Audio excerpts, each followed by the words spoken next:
Okay, we want to find the antiderivative of this function. So we have the function to be 1 over the square root of 9 minus x plus 1 raised to the power 2. Okay, great. So I have a basic tool here for us that if we are given the integral of 1 over the square root of a number a squared minus x squared, where this a is non-zero, then we're going to make use of x equals to a sine theta.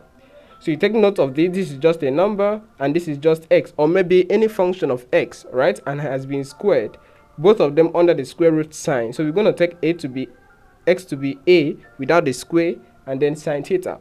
All right, so because of that, I'm going to say let us make a substitution by starting with let x be x plus 1. So you notice here we have x plus 1 and not just x. All right, so let x plus 1 be, well, here was a squared and then we make use of a. So here is 9. 9 can be written as 3 squared, so we're going to make use of 3 sine theta. All right, and then the next thing is we want to figure out what the x will be, because we're just going to have to do a change of variable just by the trigonometric substitution. So that means that the derivative of x with respect to theta will give us 3 times the cosine of theta if you differentiate that with respect to theta. Okay, great. So you take note that from here, if we want to make theta the subject of formula from there, we're going to have to first of all divide both sides by 3 and then take the sine inverse of that. So that's going to be in that theta will be sine inverse of x plus 1 divided by 3. All right, great. This is just for us to note.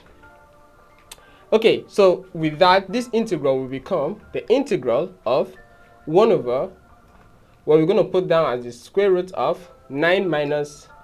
So you take note that x plus 1 is 3 sine theta. So in place of x plus 1, we're going to write 3 sine theta. Keep in mind, this x plus 1 has been squared. So 3 sine theta will be squared, which means we're going to have 9 sine to the second power of theta. All right, great. And then we put down the dx over there, and the dx has been replaced by 3 cosine theta. So in place of dx, we're going to put 3 cosine theta. Okay, great. So here we're going to continue. We're going to have, well, this is going to be, maybe let's just put the 3 cos theta. Sorry, remember the theta over here. I forgot to complete this. This should be the theta over here, right? Because I didn't divide by it. Okay, so we're going to put the 3 cosine theta at the top.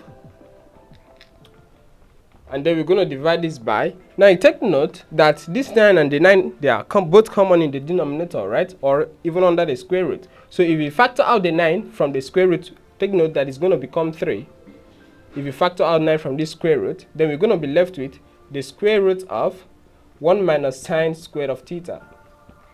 Okay, very nice. So we see that this 3 and this 3 will cancel out nicely.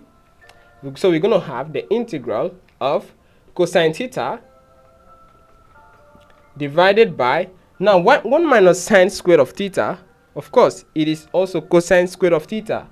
And we take the square root of cosine squared of theta, which means we're going to have cosine theta. So the top and the bottom are the same. In fact, we are just looking for the antiderivative of 1 over the theta variable. And that is going to give us just theta. Okay, great.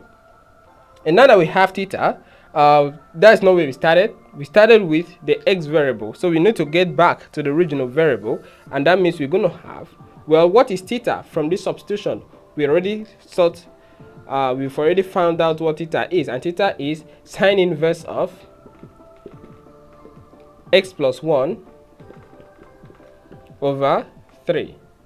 So that looks very nice. And then since that looks very nice, we can just add an arbitrary constant. And this right here is the antiderivative of the function we're given. Alright, great. Okay, thanks for watching. Please subscribe to my channel.